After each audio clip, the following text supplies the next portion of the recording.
What's up, guys?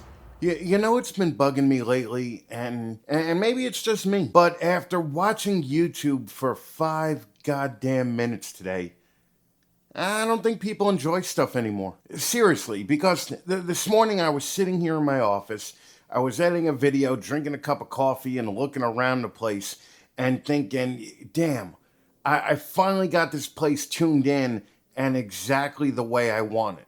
Then I opened up YouTube. And next thing you know, I'm watching videos with these professional studios in guys' garages. Fancy lighting all over the place, these perfect camera angles. Every desk that I see looks like it belongs in a police station from Minority Report. And then I caught myself looking around my own studio again and thinking, man, maybe this place fucking sucks. And then I actually left. I did. I left, all right? Because my office didn't suck 5 minutes ago, all right? Nothing in the room changed. The only thing that changed was that I saw what I didn't have.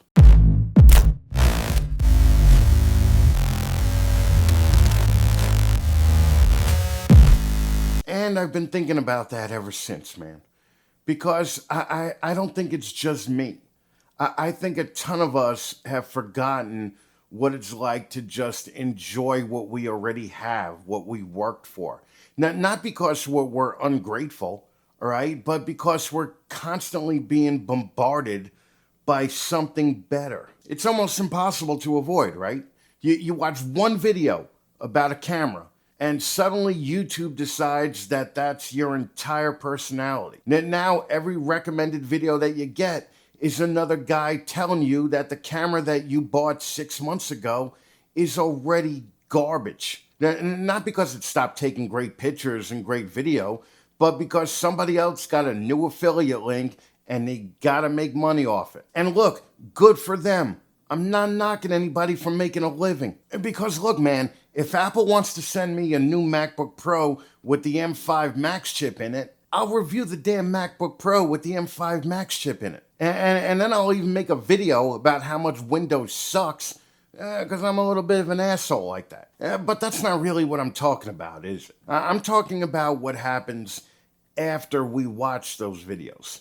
That's the part I think that literally nobody is talking about. You close YouTube, you walk into your office, and suddenly the room that you loved an hour ago doesn't seem good enough anymore. The camera that was making these perfect 4K videos of you walking your stupid dog yesterday suddenly feels old, maybe a little blurry. The microphone sounds worse. The lights don't look as cool. Absolutely none of that is true. But it feels kind of true, doesn't it? I've been there, and man, it'll really with your head. Because once you start comparing yourself to everybody else, there's no finish line.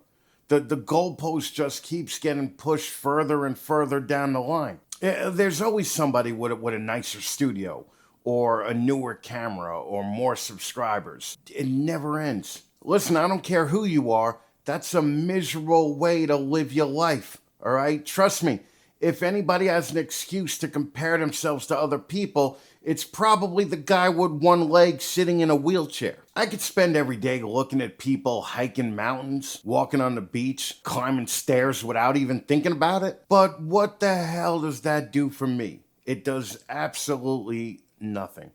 All it does is steal today because I'm too busy wishing I had somebody else's life. I'm not interested in living like that. And I don't think that most of you are either. The problem is that the internet, the old interweb, makes it really easy to forget that fact. You know what I miss, besides my left leg?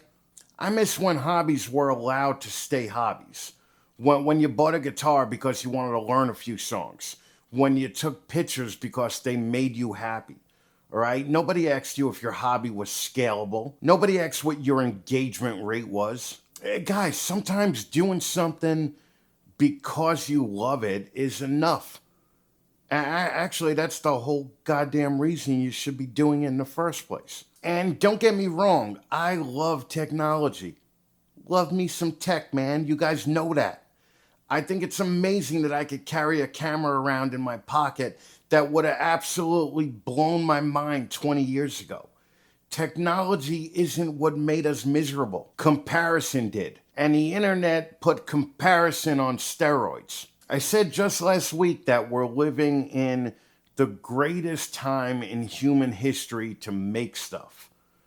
But also, for the first time in human history, we're comparing ourselves to millions of people every single day. Think about how insane that part really is. For thousands of years, the people that you compared yourself to were the people around you. Now it's everybody in the world. The richest people, the funniest people, the best looking people, the most successful people. All day, every day, in the world. No wonder why everybody feels like they're losing. All right? We're measuring our real lives against everybody else's highlight reel. Game point, nobody wins. I'll tell you, the older I get, the more I realize that your peace is worth protecting. That doesn't mean I don't buy cool stuff. All right? You guys know better than that. It just means that I'm trying really hard not to let somebody else's life convince me that mine isn't actually already pretty good. Because most of the time, it is. Maybe that's the trick, right?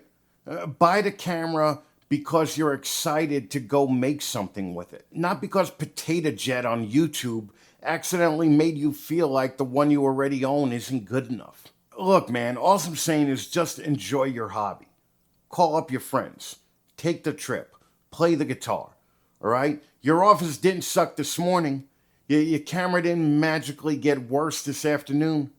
The internet just convinced you that they did. Listen, I hope this video convinced somebody out there that every now and then you gotta close YouTube.